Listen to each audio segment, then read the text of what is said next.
Voilà. Alors, le deuxième énoncé maintenant du thème en sol majeur.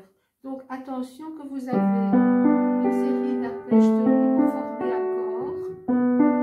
Travaillez ce sol majeur avec un poignet souple. Ça va créer une opposition de votre crispation que vous mettiez au poignet pour obtenir un décor d'anxiété en mi mineur. Ici, l'anxiété a disparu, c'est la confiance totale. Donc, on va avoir la similitude, mais en accord tenu, en arpège tenu. Puis dans l'autre sens,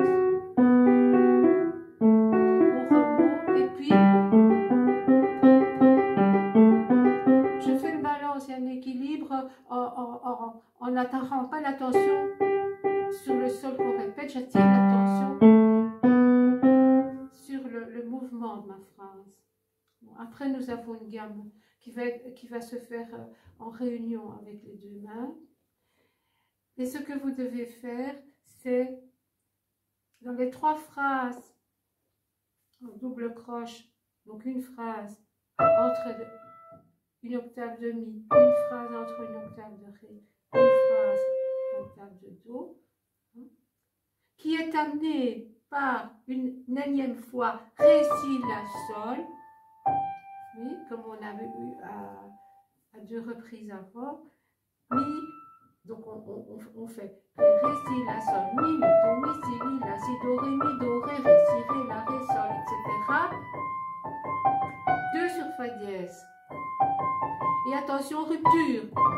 Qu'est-ce que c'est une rupture en musique? C'est qu'on est à peine habitué dans un flux de notes qu'on maîtrise plus ou moins bien, que, hop, les doigts qu'on va employer ne sont pas logiques et on doit introduire un ornement. Donc on vient de faire des allers-retours avec une main ouverte dans une octave et ici on doit resserrer pouce 2 pour avoir un 2 pour faire facilement un mordant. Et ça, on va dire 2 fois.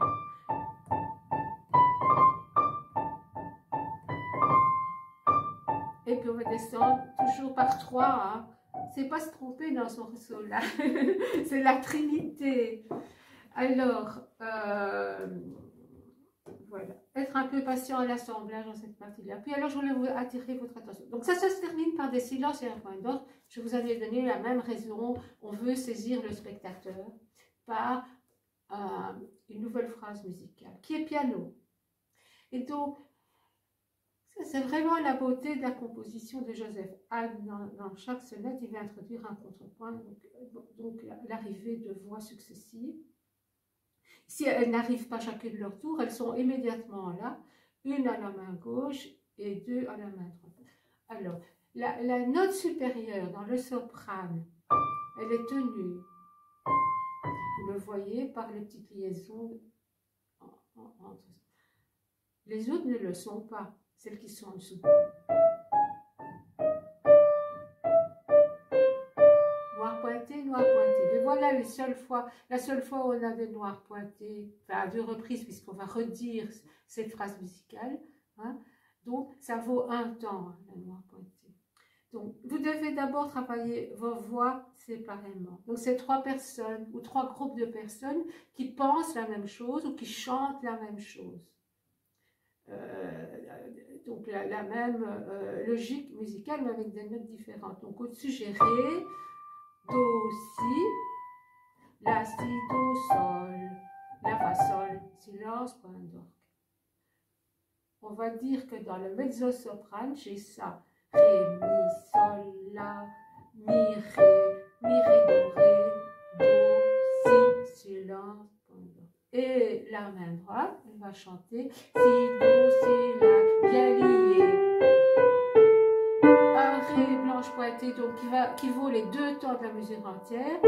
Et par au-dessus, donc je le tiens, le temps de faire mes 2 noirs pointés, mes 2 temps en noir pointé. Et un demi-sol qui crée un suspense puisque c'est suivi de silence et de points d'orgue. Je vais redire ça à l'identique, à part qu'on va avoir une sophistication dans mes 3 voix, dans mon contrepoint de 3 voix. Je refais le dessus. Ré, Do, Si, La, Sol, Sol, Sol, Sol, Sol, Sol. 3, sol noir pointé tenu sur une croche, la, fa, et ici, bien le 2.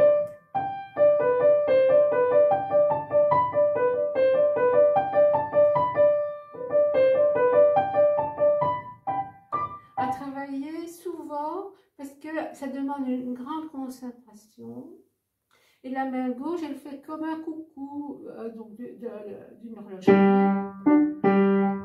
Qu'on place sur le do et sur le la. Donc, c'est facile à assembler, mais il faut d'abord ne pas que la langue ne fourche pas, donc que les doigts ne fourchent pas dans la répétition. Il y a 3 notes qui s'échappent, encore une fois 3 ici, c'est sol, la, si, sol, la, si, sol, la, si, ré, si, avec sol dedans, donc c'est sol majeur. Hein. Donc, faites ça à votre aise, toujours le 2 sur le ré. Hein. Voilà mon échappé.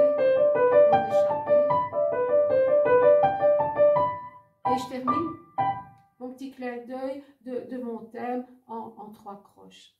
Voilà. Donc ici, aux 2 points, il était une habitude de la période classique de refaire alors l'énoncé de l'exposition.